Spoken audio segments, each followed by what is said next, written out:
little peeps, how are you? It's Miss Zena. It's so lovely to see you again, and I'm super excited about our story today.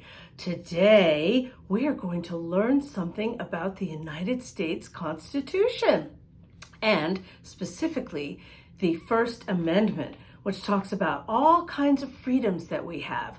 5 to be exact. Can you count to 5 with me? 1, 2, 3, 4, 5. Yes, 5 things that we have freedoms about. So we are going to read this fabulous book called Free for You and Me. And then after that, we're going to have a song. So I hope you're going to sing along with me. It's actually kind of a rap too, which is really cool. I'm going to come a little bit closer now so you can see. Are you ready? Here I come. Okay.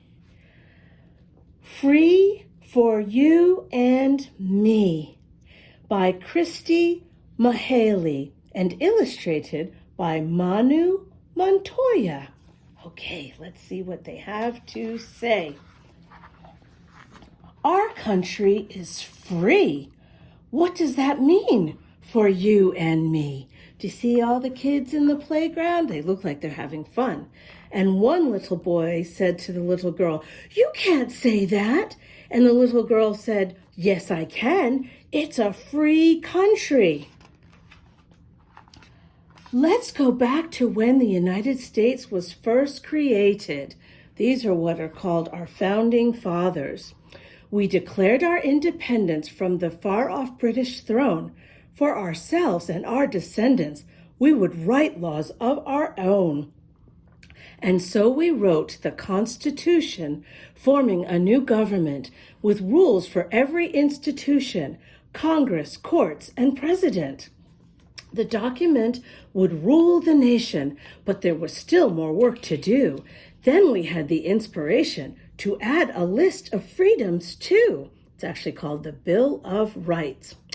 The First Amendment's 5 protections guard free speech, free press, and more. Our liberty to state objections helps democracy endure. Yes, that is very true. The first one is freedom of religion. The Constitution makes this clear.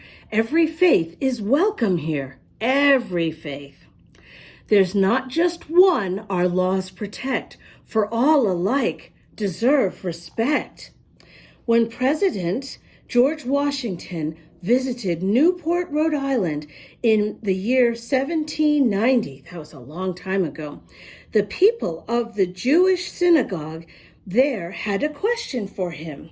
So this nice Jewish lady said, "Mr. President, under this new United States Constitution, will our religion be protected?"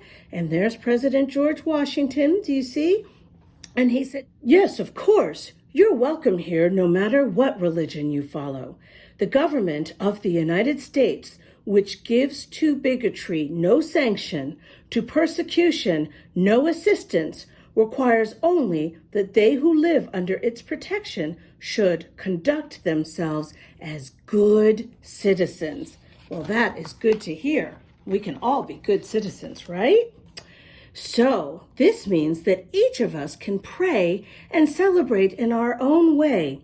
Here are our Muslim friends who are observing their faith, and our Christian friends observing their faith, and our Buddhist friends observing their faith, and our Jewish friends observing their faith. Isn't that great? And if you have no faith, you are also welcome in the United States too. And that is great because that means you have the freedom. The second one is freedom of speech, because no one is always right. Our founders wisely stated, "We'll make sure everyone can speak so thoughts can be debated," which means you hear both sides. The First Amendment says that you can share your point of view, agree or disagree, discuss, say what you think is true. In the year 1798, Congressman Matthew Lyon was arrested for criticizing then President John Adams. Oh no. And so he went to jail. And he said, I was in jail for 4 months for insulting the president. That's wrong. I have freedom of speech. There's the President John Adams, who doesn't seem to think that's true, but it is true. But Congressman Leon was reelected to Congress. And he said when he got out of jail, I'm out. And in the next election, I'm voting for Thomas Jefferson to be president. And so it happened that Thomas Jefferson beat President John Adams. So he became the next president. And he said, I promise I will be president for everyone. And by the way, the First Amendment guarantees that Americans have freedom of speech. As I always say, Americans are entitled to think freely and to speak and to write what they think. Okay, good to know. And if we listen carefully to one side, then the other, we'll have the chance to understand and learn from one another. Here we are in class, and one little boy said, that book looks boring. And a little girl said, but I like that book. Can't we read it, please? And another little girl said, I can say what I think about it. And another little girl said, of course you can. It's a free country. And another little boy said, if you haven't heard the book, how do you know if it's good or bad? So the final little boy in the class said, Mr. Vargas, please read that book to us. Then we will know if we like it. That is very sensible. I like that for sure. Okay, the third protection is freedom of the press. In a democracy, people need news, facts to consider when forming their views. And those are all the different types of media. That's why reporters keep track of events, asking hard questions to help things make sense. They tell us the facts of the world on our screens and on podcasts in papers and news magazines. And you see, there are the people reading a newspaper, listening to the news, and reading the news on a tablet. Very good. Knowledge is power. Free press is the key. We must know the truth if we want to stay free. Look, this newspaper story says the mayor is planning to close our playground, and he wasn't going to tell anyone. Naughty mayor. Oh no, that's terrible, a little girl said. I'm glad that reporter found out the truth, and then she wrote it in her newspaper story, the little boy said. Now we can try to save our park. I bet the mayor is mad that we are trying to save it. And they made a big sign that said, Save our playground. The little girl said, do you think the reporter was afraid she'd get into trouble? And the little boy said, it's a free country. That means when she got the facts, she could put them in the paper. The key thing being facts. Freedom of assembly. That's the fourth protection. Freedom of assembly means Americans can show with peaceful marches and peaceful rallies what they want the world to know. We want change now, this sign says. And hear our voices, this sign says. And they're all gathering peacefully to let people know what they think. So the little boys and girls had the same idea. Let's have a demonstration. We will be peaceful and we will gather those who care about our playground. And they made signs that said, let's make history. Let's make a difference.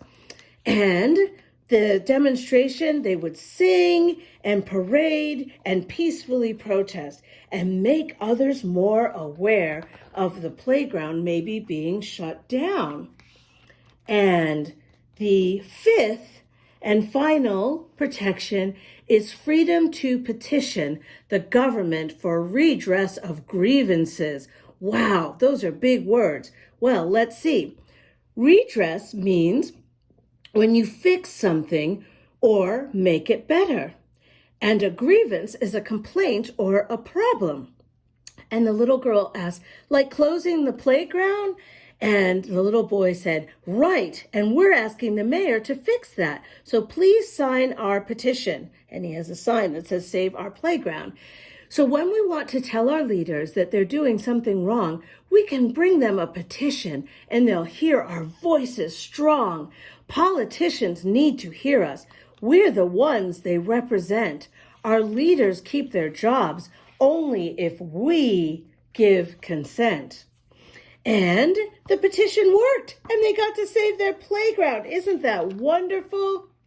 So, the freedom of religion, of speech, and of the press, the right to peaceful meetings, the right to seek redress. These 5 important freedoms are democracy's foundations. Know these rights, defend them, and we'll build a stronger nation. Isn't that wonderful, little peeps? Well, that is great. That is the end of the book. And now we're going to have kind of a little rap and song. So I hope that you are going to sing along and rap with me. This is Sesame Street and Common. Here we go. Ready? Ready? Here we go. Wait your turn. Where respect is given, respect is earned. And where respect is taught, respect is learned. You don't respect the fire, then expect to burn. You disrespect others and you will get served. All dreams will be deferred. You get less than you deserve. What go around, come around, and your enthusiasm will get curbed. There's Big Bird. Live it, respect. Live it, respect. Yeah, live it, respect. Live it, respect. Respect means everyone is worthy. If you're a grouch or a queen like Cersei.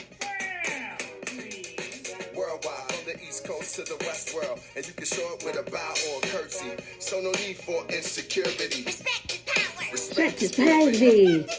Respect is unity, and respect's the bridge connecting you and me. Live it, respect. Give it, live it, respect. Live it, respect. Live it, respect. Woo! Live it, respect. Live it, respect. Live it, respect. Live it, respect. Woohoo! Yay! Little peeps, that is the end of that rap. Give it, live it, respect. Yes, it is.